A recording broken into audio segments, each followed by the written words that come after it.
Hey everybody, it's Kathy at Northstar Prepsteader. Good evening. Hey David, thank you for coming. You're the first one here. Oh, from Wyoming, yes.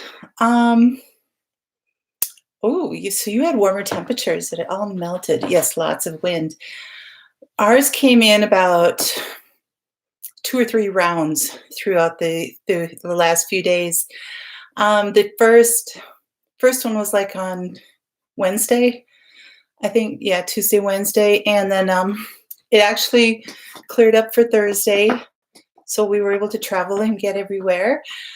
And then it hit again Friday evening, so Friday through Sunday afternoon. It was so I probably got a total of about a foot, 10 to 12 inches right in there. And so yeah, I had the snowblower out 3 times, and things aren't melting yet. I mean, we have some icicles like off the eaves and things like that, but it's been yesterday or last night it got down to close to 0, but today it was close to freezing again. So we're talking Fahrenheit temperatures, and so I'm scattered right now. So thank you for being here. I really appreciate it. But anyway, our temps are going to be a little bit more mild this week, in the 20s to low 30s. So I don't know how much melting we'll get. Let me see what the weather here says. Let's make sure I'm all plugged in there. See, there are a couple other people here. Yay. Oh, we have a little rogue storm going on right now. I didn't even know that. It's been dark for a couple hours, so and I haven't been outside. Yeah, just the swath right across the central part of Minnesota. So anyway, yeah, tomorrow 30, 30, 28. Friday's a little cooler through Sunday, but then next week it dips. Monday we're going to be 4 below. Tuesday's high is 3 above. So little bit of taste of like real winter. Hey, Jesus is Lord. Thank you so much for coming. It's a nice surprise to find it. Oh, you didn't know that you were, did you get a notice? I just want to make sure everybody's getting the notification. So, YouTube has been just doing a sweep of things. So, hey, Grammy Karen. Hi. Hi, Waltermans. Good evening to you. I love the grin. That's great. Yeah, welcome everybody. Welcome, welcome. So for those of you who'll be watching the replay, I'm Kathy, Northstar Prepsteader from Minnesota, and it is December 2nd. So we're heading into winter here. We've got a good fit. Yes, it's a fit too. A good foot of snow here. Oh, that's weird. Yeah. These notifications are just getting more and more difficult. So, oh, yes, California has been getting it, David. Definitely.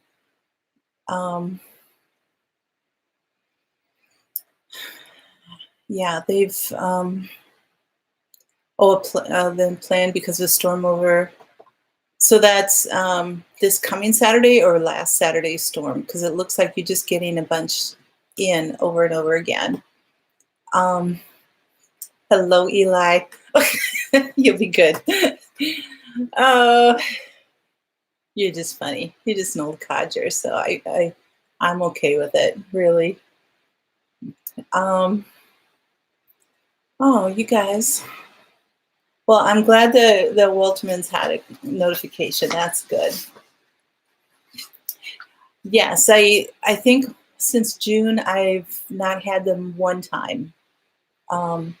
Jesus is Lord. Otherwise, yes, I'm here every Monday night. And if I can't be here, I let you guys know like the week before, always at 6 p.m. Central Time.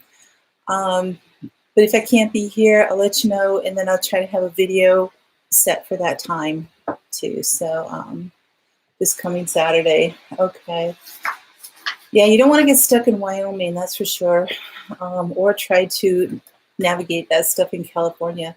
Yeah, I've noticed that like the mountains in California too have been getting a lot of snow and everything. So I love you too, Eli. So I love you too, Eli. How's that? Okay. You guys. Hello, Josh. Thanks for coming in. Appreciate that. From Australia. It's always so fun to be talking with people around the world, or somewhat talking. I mean, visiting with you guys from around the world. It's just, this platform has just been so incredible for that. It's so cool. Hey, Scott. Yeah, thanks for coming. Other people have been having trouble with notifications too, so I don't know what's going on, but yeah, I sent it out at 5:45, so 15 minutes ahead of time. I would have thought that you guys would have been notified at that point, but anyway. Oh, you're not right in the head. Oh, yes, you are. But yes, 6 o'clock Central Time every Monday. Just remember, I'm here like the hour before Stivers, if you don't know what time that is.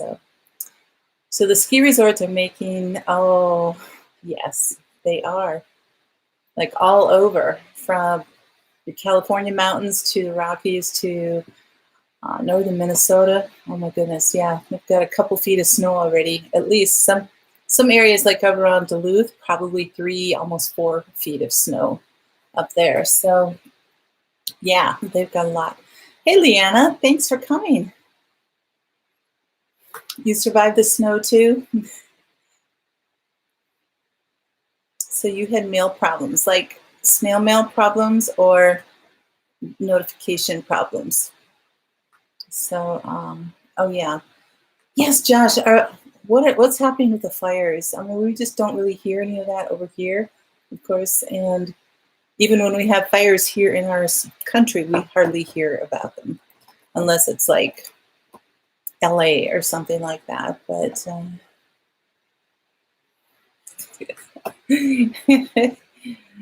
Scott, you'll keep him in check, right? Hi, Bev. Yes, I did get dug out finally yesterday afternoon. You got 15 inches. I got somewhere in 10 to 12 inches of snow. So, hey, Brenda, good evening. Oh, internet problems. Okay.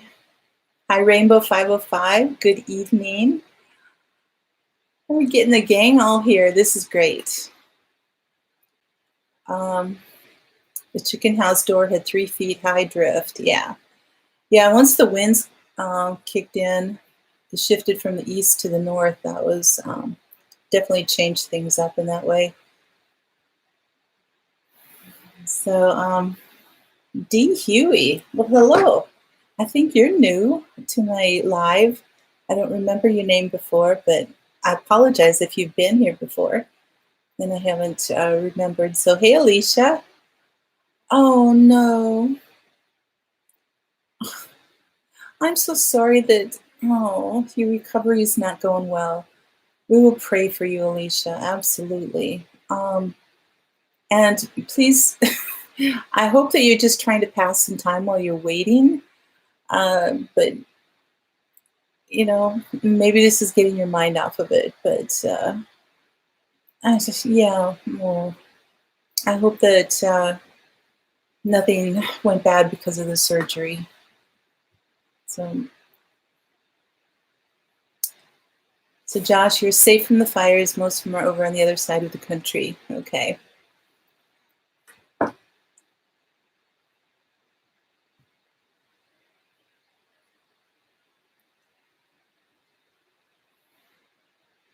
So Scott, you're saying yes, ma'am, to what? What did I say? Oh, you're gonna keep him in line. There you go. I had to go back and check my my chat here to see what I had talked about. So, oh, yeah. Okay, D, you are new here. Thanks. You're waiting for the surgeon to come. Thank you. Okay. Well, if we can keep your mind off of things while you're waiting, that would be good. But I'm so amazed that here you are in the hospital, probably in the ER, I would imagine, right? And um, that you're on my live. I just, oh, I'm so humbled. Really, I am. So Rainbow 505 got 7 inches of snow last Wednesday and melted, except in the mountains. Oh, that would be so beautiful. Scott, Eli, you have no chance.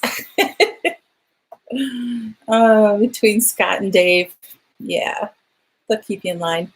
Hello, Brett and Cindy's Tennessee Living. Hello. Thanks for coming.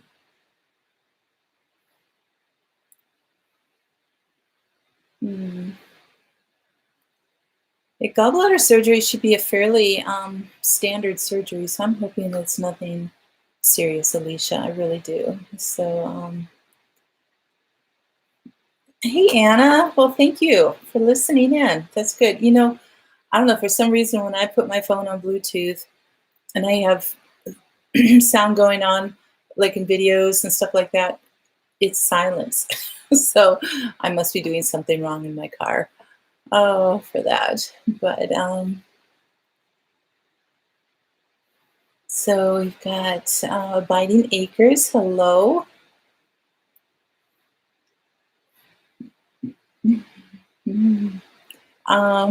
Yes, the topic is driving in the snow, and there's kind of a lot to cover. So, but I wanted to bring it into. Oh, well, thanks, Alicia. Okay. I wanted to kind of bring it into a live so that if you guys have questions and everything, because I could have done a video on this as just kind of like a how-to and a different things. But I might not cover everything that you would have questions about, and especially from different parts of the country, different parts of the world, especially those of you who have never driven in snow and have no idea what it is and everything. So, but thanks, Leanna, for kicking me into gear here. So I know that there's a number here, that number of you guys who are in the northern states, Canada, Wyoming, you know, the northern tier, who drive in snow and are used to it and everything. There's a lot of you in the southern part of the states, or even in another country, that either don't get snow at all and have no idea what to do with this, and may have the opportunity at some point to be driving in snow, whether you're going up north to visit for Christmas or going to the mountains for holiday or something like that. And then the other thing that happens is that every once in a great while, the South gets slammed with snow and ice and everything. And I lived down in Louisiana, deep South, on Lake Pontchartrain for 13 years, and watched the insanity of people trying to drive in those occasions that came about every few years of snow and ice and everything. And it was just crazy. And I just want to make sure that that you guys that are here and anybody who watches this afterwards, that you can get a good idea of how to stay safe on the roads, especially with our storms coming. Like David was saying that he's got to get home because California is going to get hit. Wyoming is getting storms right now. We just passed through 2 rounds of storms here in Minnesota, and then the eastern seaboard and everything, they've just been getting hit. And so I know that you guys are going to get it at some point. So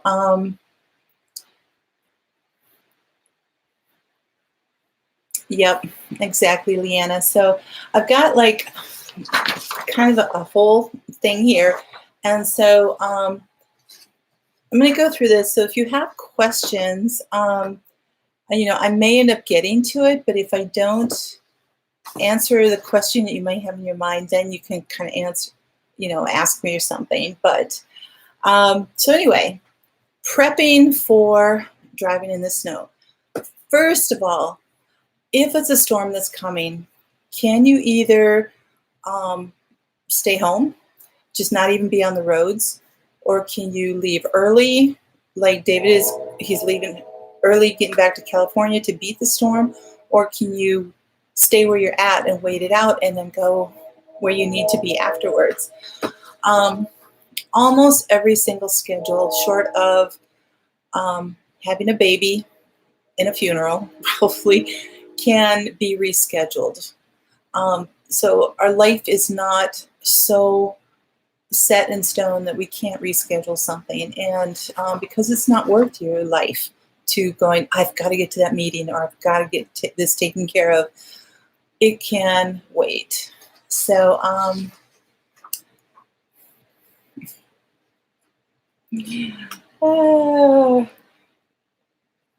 Eli, yeah, okay.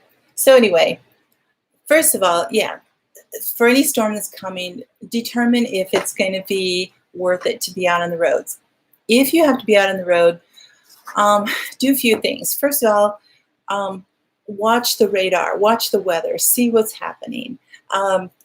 Check the road conditions in your area in the state. If you need to get onto like your local sheriff's call line or something, that they can let you know when the roads are bad, when there's storms coming in, all that kind of stuff. So, so those are some really good things, but just to be cautious. I also find the older I get, the more cautious I am, I guess, just like, it's not worth it. If there's 4 or 5 inches of snow out there on the road, yeah, my car could make it through, but it might be slippery. There might be other people out there who don't know how to drive it, and it's like, there's nowhere that I have to go that's that important. So yes, fishtailing, absolutely. So to get prepared for it, other than just keeping track of the conditions, we have so much information at our fingertips, going online, going on your phone, all these kind of things that can really keep you well informed. So now you've decided that you can be out on the road.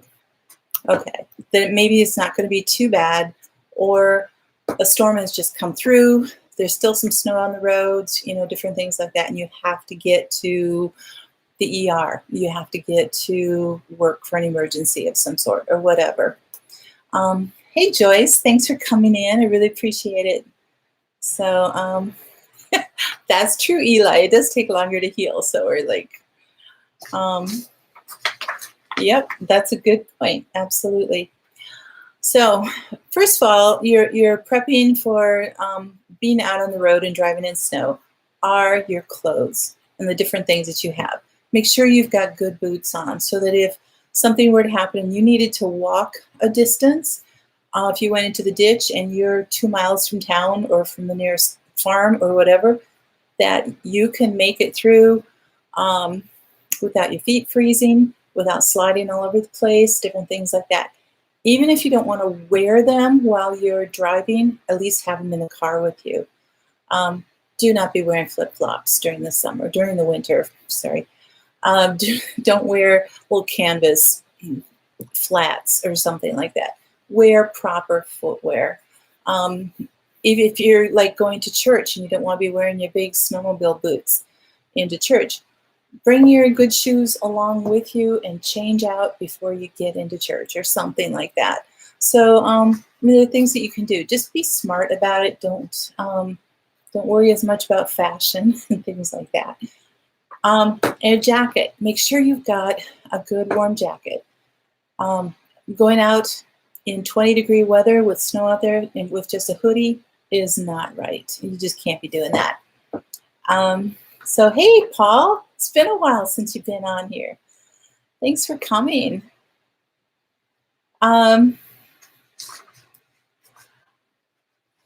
Oh, yep, and until you drive an hour to work. Oh, yeah, that's right, Paul. If you don't want to wear them, at least have them with you, like in the front seat right next to you, so that you can grab them and put them on, as soon as you need to. Have gloves, warm gloves, not just like some little flimsy knit things, but some really good warm gloves, a hat, a scarf. Throw some snow pants in the car. Have a blanket in the car.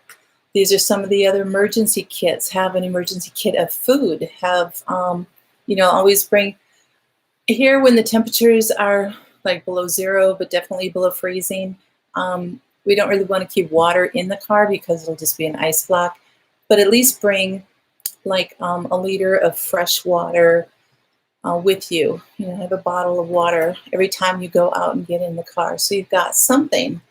Plan on throwing like, some granola bars in the glove box or something like that. But have some food and water, some kind of emergency kit in there. Make sure that your cell phone is fully charged when you go out on the roads. Hey, Mary, hello. Thanks for coming. Scott, I can believe that you would like that challenge. So, and winter boots are fashionable. Yes, I've got a really, really nice pair of Keens that I just absolutely love. They're like the best pair of boots I've ever had. They're so warm and they're actually kind of cute. So, hi, Emily. 4 blankets, excellent. Very, very good. Yep, the more blankets you can get, because especially if you're hauling people around in your car, most of the time it's just me in my car, but even if it were just me, to have more than one blanket, if you get stuck and it's late at night and there's nobody coming by, you need to stay warm. Even throwing a sleeping bag in your car is a really good thing too. Yes, layers. I like that. Take them on and off. Sandbags in the back of the trunk or in the box of a truck over the wheel wells. That helps with fishtailing, yes. A cell phone and a charger. Yep. Let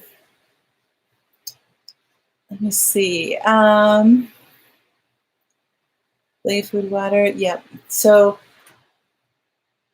when you're actually getting in the car then, and we'll get around to some other car prep stuff, but when you're wearing your boots, kick off the snow as you're getting in the car. So it's like, here's the door, the frame, everything.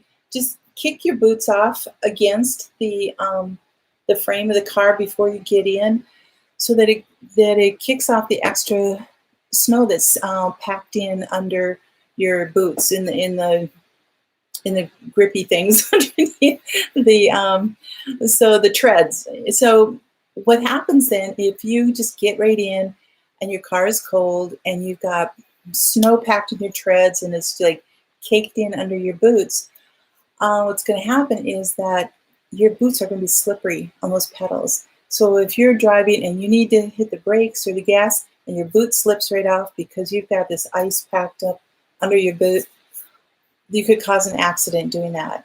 The other thing is, if it continues to fall off your boots, you're going to create like an ice layer on your mat underneath your pedals. And so then your heels and your boots will skid underneath that. So it's just not safe. So just it's so easy. When you get in, just knock the snow off your shoes or your boots, and you're good to go. So let me catch up on some of these. So a candle and a lighter in the car. Oh, that's a good idea. Yes. Hi, Pomona Ponderosa. Thanks so much. And Strong Enough to Bend. Hello. Hope I'm not missing anybody. Hand warmers. That's a good idea. Yes. An air compressor, shovel, and litter. Yes. If you have room in your car for those kind of things, that's really good. Especially a shovel. There are times that I know that if I'm going to be gone for a couple days and there's going to be a storm hitting while I'm gone, and I need to shovel my way to my front door, I will throw a shovel in the back of my car just to make sure I've got that available, and I don't have to be climbing through all the plowed stuff and everything to get to that. Carpet strips work great to get out of a snowbank. Yep. I will be getting to some of that in a little bit, but hold that thought, Emily, or Bev. That'd be great. Hey, Brett, thanks for coming. Hi, Dawn. No problem. I do not have my Christmas tree up yet, so I have to go out and get it yet. Paul said, "You're guessing the people from the South are thinking, what the heck is she talking about?" That is true. So those of you who have come in, I'm talking about how to prepare yourself and for going out in snowy weather, snowy roads, bad roads, or anything like that. And at some point, everybody, unless you're like in Miami or something, you guys are going to have to face some slick roads at some point. And just trying to give you some hints here. Um, hold that thought, Paul. Yes. Hey, Ariel. Thanks for coming. So glad that you're here. Hello, TNS Dogs. So welcome. We're getting a good crew here. So, oh, that is true, Eli. Yes. So everything that would be in your bug out bag would be really great for your emergency kit when you're driving in the winter. Absolutely. Absolutely. So Scott wants to know how much watch time I have. I have 2,300 hours. So I'm at 57% here. So it's grown pretty well, but so we'll see. See how that goes. You're whining about 52 degrees. But you know what? Even Georgia can get that snow. You guys have had snow storms before, and especially the southern states that do not have snow plows or any type of road equipment for snow removal, and you're trying to get out in that, it's really, really crazy. So that's your clothing and everything. Now, getting your vehicle ready for being out on the road. First of all, in our cold climates, we need to warm up our car. So warm it up at least 10 or 15 minutes. I had a friend visit last February and met her at at a hotel in Minneapolis for a meeting. And I was trying to give her a ride somewhere. And I said, well, just give me a chance to go warm up the car. And I said, and we'll be ready in about 15 minutes. And she looked at me like, warm up the car? What are you talking about? She had no idea. I was like, warming up the car. And it's like, well, yeah, it's 15 below outside the engine, and the inside of the car is 15 below. It needs to, 15 below Fahrenheit. It needs to warm up so that we can start getting some heat in the car, so it can start melting any of the ice and the crust on the windows or anything like that. And she just could not conceive of that. Oh, she's from Louisiana. I don't know if I'd said that or not. But anyway, it was it was great. It was great.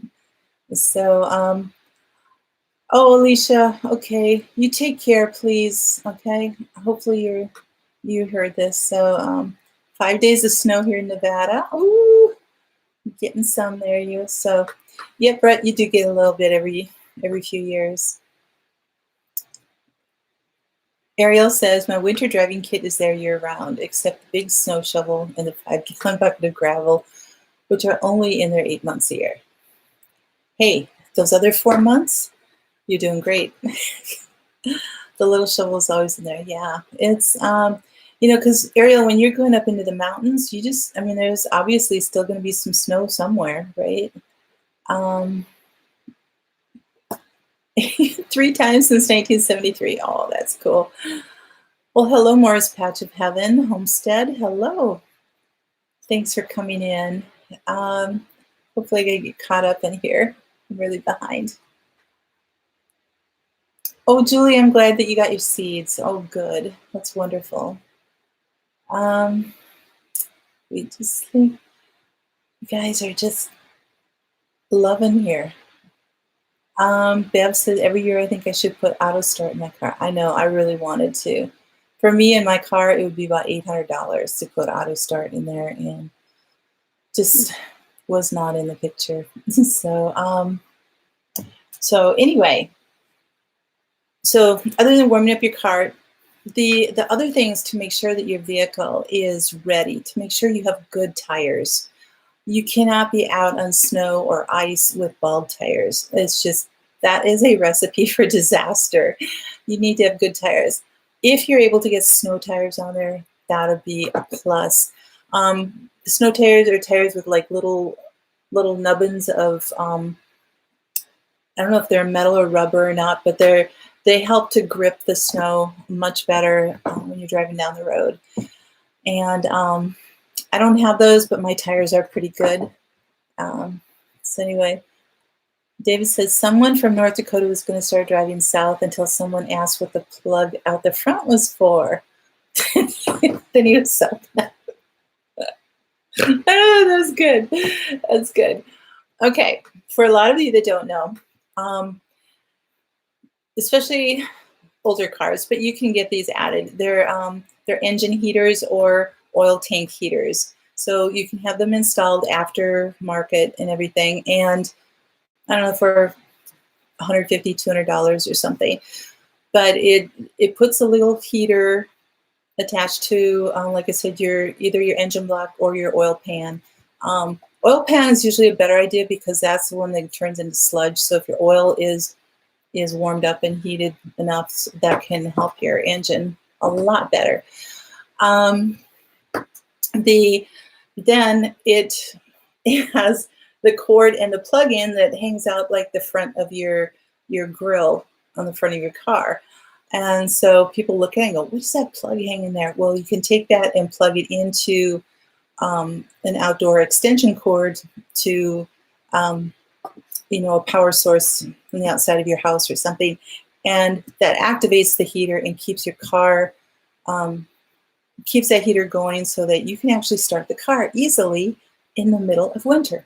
So I know I'm missing a bunch of you guys here. Sorry. This is like a huge subject. So yep, do it with the tractors. Hey, Gil. That's okay. Oh, emergency preparedness video. Cool beans. That's great. Winter tires don't last on warm, dry pavement. Okay, that's good to know. Yeah, mine are pretty much all season ones too. So, oh, choice. Yes, you do need to unplug that before you go out on the road. You need to do that. So anyway, good tires. Keep your gas tank filled. Oh my goodness, it's like if you're starting to get to a half a tank or even a little bit lower, that's too low. Do not wait till it gets down to a quarter of a tank or anything like that. I was a little bit over half full today and I filled it up again. One thing I know, I have to be driving tomorrow, but also you just want to make sure that if you were to slide off the road and you're stuck at night in the dark with nobody coming by, then you could possibly leave your car running and still have heat. You just want to make sure that you've got enough fuel. So make sure you have good wiper blades on your car too, so that it can clear the snow, can clear the freezing rain, the ice, whatever it's on there. Make sure that you're current on your oil changes so that your engine can work well for you. Then also this kind of, it's like a duh type of thing, but keep your car washed frequently enough, at least so that your windows are cleared and the little back rear camera thing is wiped off or something so that you can see. Otherwise, if you've got salt residue and different things like that caked on all your windows, you can't see where you're backing up. You can't see what's happening to the side of you. So you want to make sure that that's cleared out. Thanks, Eli. Yes, we just have to need, Emily, you thrive resentfully in snow. Just to know how, these things to take care of how you need to do things, so anyway, it doesn't take a lot of time, but it does take a systematic approach to taking care of your things and being prepared. Okay, so you also, for those of you, especially in the South, who do not know, when you're driving through snowy stuff, and especially through town where they've put a lot of salt on the roads and things are kind of slushy, what happens behind the tires, the front and the back tires, in the wheel wells, the snow gets kicked up in there and it starts to build up and it starts to cake in there, and it'll come up to probably 1/8 of an inch from the tires. And when the temperatures drop below 0 Fahrenheit, that becomes a solid ice block and you just really can't get rid of it. So if you're able to have your car in a garage or going through the car wash or something like that, try your best to keep those cleared out from behind your tires, because that can create a problem in being able to turn well. And if you get into a slippery situation, you want to make sure that those tires are going to be able to turn for you and all that kind of stuff. So, oh, Brett. Yeah, but we have fun up here in the winter, It's like, hey, Elf Lord's Journey, hello. Thanks for coming. I haven't seen you for a while. Appreciate you being here. So we are, for all those who are new, we are talking about how to deal with the snowy roads and driving in them. So right now we're still just on all the preparation for it. All right, so kick away the buildup behind the tires of the snow. Also, after a snow, clear off all the snow and ice off your car. I see so many cars coming through that have 1 foot or 2 feet piled on top of the car, up on top of the car. And they've got the little windows, maybe a little bit cleared out, and they've got this snow piled around. And it's just, yeah, it looks ridiculous. But the problem is it's very, very, it's unsafe, really. Hey, Mars Garden, hello. Thanks for coming. And Mrs. Grimsmile, hello. Thanks. You guys are so great. When you've got snow piled up on the top, or on the hood of the car, but on the top too, when you start driving, that blows right into your windshield, or it blows onto the back of the window and clogs it all up. So if you can keep it all cleared off, not only is your visibility better, but when you stop the car then and park it for a while or whatever, then the warmth of the car is not going to take all that snow and turn it into ice and have more problems on your car. So, so anyway, also keep the vent area in front of your windshield, where you're trying to get airflow through there. Keep that cleared out. Don't let the snow pack up in there. And then your the little juicer vents for your windshield washer fluid, keep those cleared too, so that everything can function well for you to be able to see and do that. All right, so everything's prepped. You're ready to get out on the roads, right? Leanna, that's a good point too, that if you have all that snow piled on, it blows onto the vehicle behind you. So really, David, I didn't know that. That's a good point. There's some states will give you a ticket for having the snow up on the top. Well, Paul, and you need to kind of make some changes there, right? It makes it top heavy and can add to spin out problems. So you guys, I love how this is why I wanted to do this live, because you're adding so much information to this and giving so many other ideas. I love it. So this is so great. Hello, Barbara. Hello. New York State gives tickets if the headlights and the license plate is not cleared of snow. Yep. And if too much snow is on the roof. Yeah, so that's the other thing. Make sure your license plate is cleared. Everything. Okay, yep, Gil, there are 2 different kinds of antifreeze, or not antifreeze, windshield washer fluid. There's a summer formula, which helps with clear the bugs off more easily, but it's only rated to a certain temperature, maybe like around freezing or a little bit below 20 degrees above 0 Fahrenheit, something like that.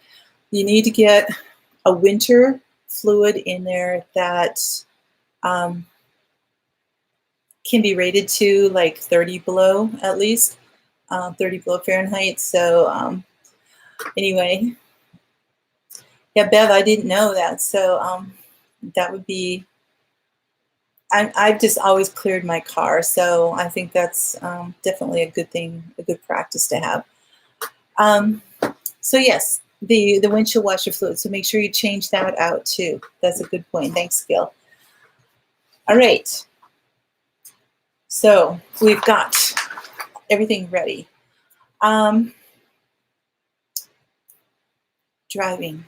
Driving on snow-packed roads, snow-filled roads, or on ice is so different than driving on a regular pavement. First of all, you need to go about half the speed that you normally would, or slower. I've been on roads where I've had to go 80 miles at like 30 miles an hour. Yes, it took me 3 or 4 hours to get there, but I got there safely. It was just, you know, you just need to really, really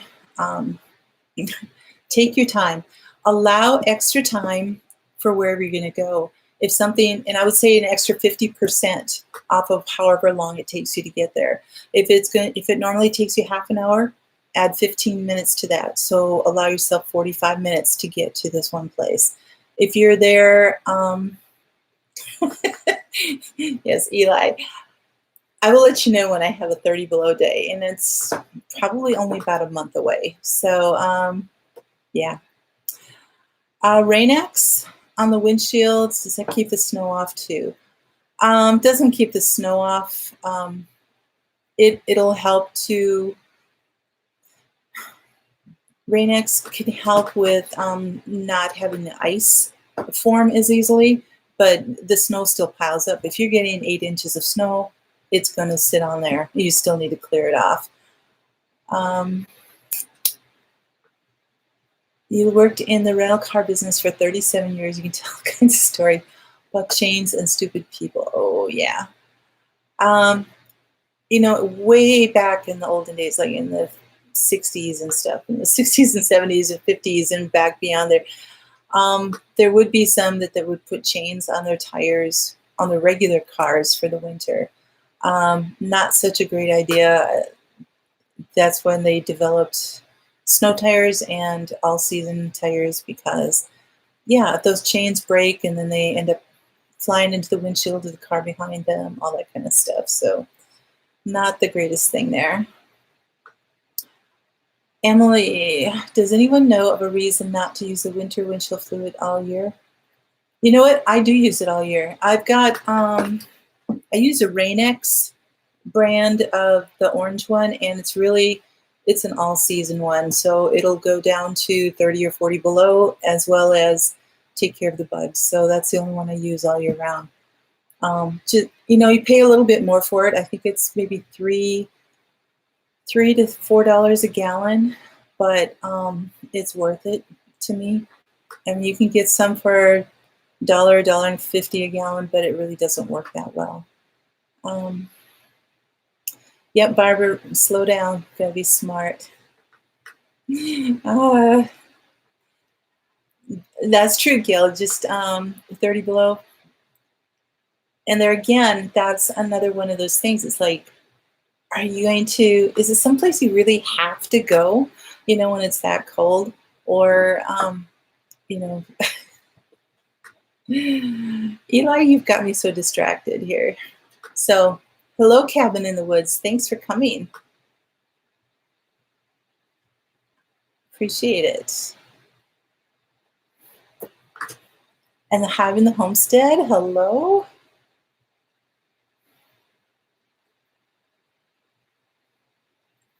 Yep, it's just a matter, you're right, Barbara, it's just a matter of being prepared, and then we can really enjoy it rather than fearing the winter or just like being crazy about it or something. It's like just a matter of being prepared, having the right clothing, having the right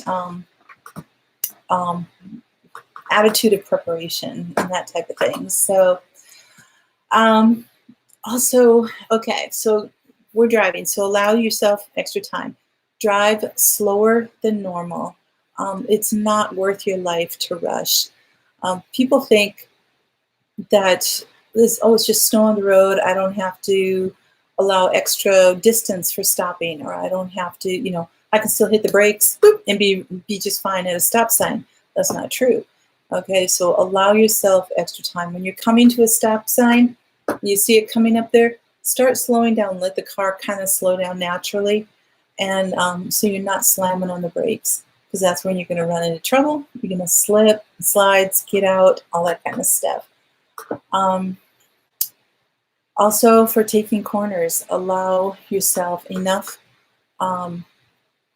time and slowing down so that you can just kind of creep around a corner. If there's 6 inches of snow on the ground, you just take your time going around that corner. Even at that, you could still end up fishtailing too. For those of you in the South who don't know what fishtailing is, because that's been mentioned a few times here, it's when all of a sudden you hit a patch of slippery stuff and ice, and all of a sudden you're just like going back and forth. And it's like you're seeing a fish in the water, and just fishtailing. So all of a sudden you're going like that. And it's really scary when that happens. So, you want to make sure that you know how to deal with it. So the best way to get prepared for learning how to deal with fishtailing and sliding on slippery roads is to try to find like an empty parking lot somewhere that's got a good snow cover on it, maybe even icy too. But get on there and then put yourself into a slide and figure out how you're going to get out of it. Now, the older cars that were not front-wheel drive, you would turn in the opposite direction. So you would overcorrect or you correct the direction that you go. If you're sliding this direction, you would turn this way to try to straighten the car back out. But with the front-wheel drive cars, that's not the case. And it has taken me a long time to figure this out. But a front-wheel drive, you have to turn with the slide. So it's almost like you're drifting with the car. And so you're just doing that. But you take your feet off the gas. You don't hit the brakes. You just try to kind of go with this. So if you hit the brakes, you're putting more elements of stress or whatever into that slide, and it's going to create more problems in there. If you're hitting the gas, trying to I've got to get out of here, it's like that's even worse. So don't hit the gas, don't hit the brakes. Just work at trying to straighten yourself out, and then let the car slow down naturally. So, and you guys, I don't know if any of you are going to be driving into areas for the holidays, over Christmas and New Year's and everything, but I know, so you love fishtails. Yeah. Yes, it can be a sport. If you go out on a lake or something, a frozen lake, and you do a lot of that stuff, that's another good place to practice. Aren't usually as many people out there. But just above all, stay calm. Try not to panic, because when you panic, that's when you're pulling the wrong direction. That's when you make mistakes. That's when you either cross the line, go into the other line of traffic head on, or the ditch is a much safer place to be, unless it's a really steep cutoff or something like that. But yes, common sense, slow down, stay calm. Just try to do that. So the slipperiest times for the roads are freezing rain. So if it says freezing rain out there, try to reconsider being out on the roads. The next one is heavy, wet snow that gets driven on repeatedly before it can get plowed. And so it just gets packed right down there. And the more people drive on it and pack it in, it just gets really, really slippery in that way. Another really slippery time is when the temperatures are just below freezing, because you've got a lot more humidity there, and so it's building up like an ice type of thing on there. So the others really slippery times are early morning or right after sunset, which both of those are the commuter times. So okay, gotta catch up here. So you have black ice, and I'm gonna talk about that in a little bit. So hi, Linda Bird Rudder. Hello, thanks for coming in there. I know. Driving in bad weather is never good for anybody, but these are just some things that, thanks, Leanna. These are just some things some practical tips to try to help you if you need to. So Josh, you said we got this powdered dirt we call bull dust. When you hit a patch of that, you can fishtail. Oh, wow, bull dust. Okay.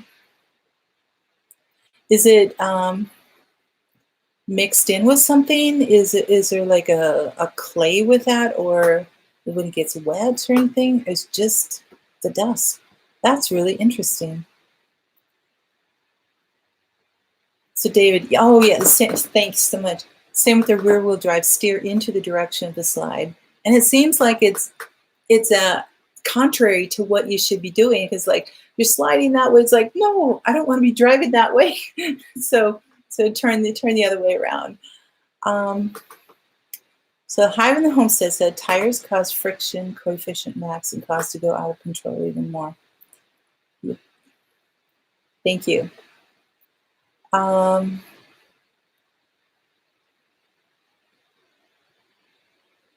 So, does that help, Eli? 2 wheels first. I know it.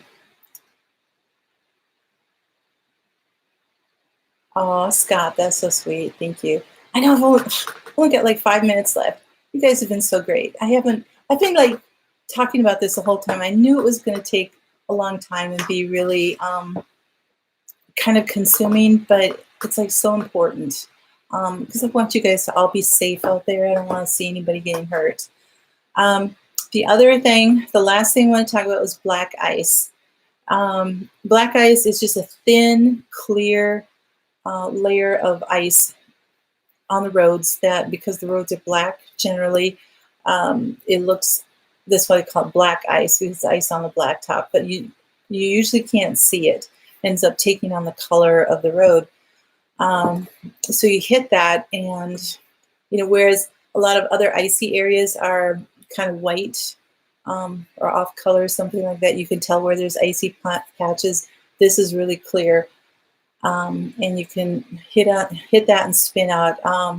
That was my only winter accident one time. As I was in college, and I hit some black ice and did a 360 into the ditch and got wrapped up in barbed wire fence in my car. So that was kind of, my sister was with me, and that was kind of scary. But a lady in front of me hit that black ice, and I was driving a little bit too close to her, and so. I wasn't tailgating, but that she hit that ice and was fishtailing all over and hitting the brakes, and that I had to hit my brakes in order to avoid her. So anyway, ended up wrapped around in the fence. So and we were okay. I didn't get hurt or anything, but the car was beat up a little bit. The other ice thing that builds up that people don't really realize is when you're on a commuter highway, that you have a lot of stop and go traffic. When it's really, really cold outside, the exhaust, the carbon monoxide out of your tailpipe, you're sitting there, and that's hitting the roads, and you've got, thousands of cars on there sitting there, and it's just hitting the road. It ends up building up and creates an icy surface on there, that carbon monoxide on there, and you don't even realize it's slippery. So they can salt the roads, they can do all kinds of things, but when it's that cold and you've got the carbon monoxide out there, it builds it up. So Okay, you guys, I'm so sorry. I haven't really been. Hello, Food Forest Permaculture. Hello. I hope you're all chatting with each other because I really felt this was important stuff to get out to you. But thank you, Scott. I really appreciate you being here. Our cabin in the woods, you have a blanket, gloves, coat, base. Very good.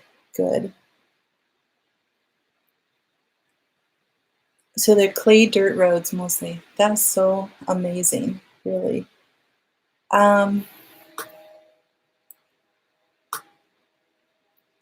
So yes, we have about 4 minutes left here, and then I'm gonna let. I think Grammy Karen already left because we've got some other lives on in the next hour. There's Stivers and a number of others that I want to make sure you guys can get to. Yes, cat litter is really a good one to have in your car because that acts like gravel, kind of, if you get stuck, and then you can put that under your tires, and that'll help give you some grit and some purchase to be able to get your car out from where it is if you get stuck somewhere. Another good thing is ashes. If you have a bucket of ashes back there or something, that really works well too. Make sure that they're already cooled off, though. You don't want to keep hot ashes in your car. Abiding Acres, you drove all the way through the Rockies, Banff, and Alberta in February. Oh, my goodness. Oh, I bet that was. Emily, you've had more winter accidents than you care to admit, so learning from these experiences. You drive like an angry. Oh, that's funny. Oh, that's great. So, thanks, Eli. I pray that it does too.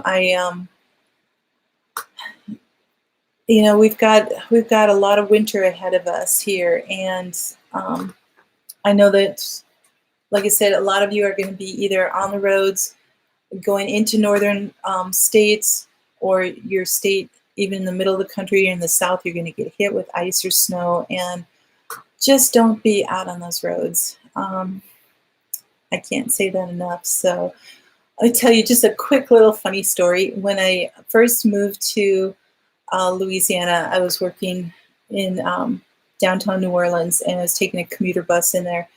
And there was an ice storm that hit the city, and there was probably 2 inches of ice on everything. And we were on I-10 in New Orleans with all the interstate, all with all these ramps and everything.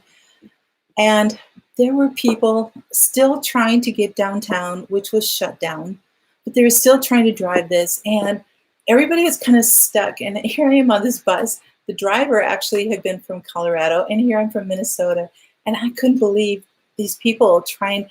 It'd be like one car would try to go down this little incline, and it was like bumper cars. He was just bumping into the side rails, and this was a 3 or 4 lane highway. And then he'd spin, and then he'd go in there. Well, then the next person's like, well, maybe I can do better. And so he would do the same thing. And it'd be like one car after another kept trying it to see if they could improve upon the person in front of them. And I'm just like, it was just crazy. It took us 3 hours to do about a half-hour trip. And I think actually the bus ended up turning around and bringing us back or something. It was like, oh my goodness. So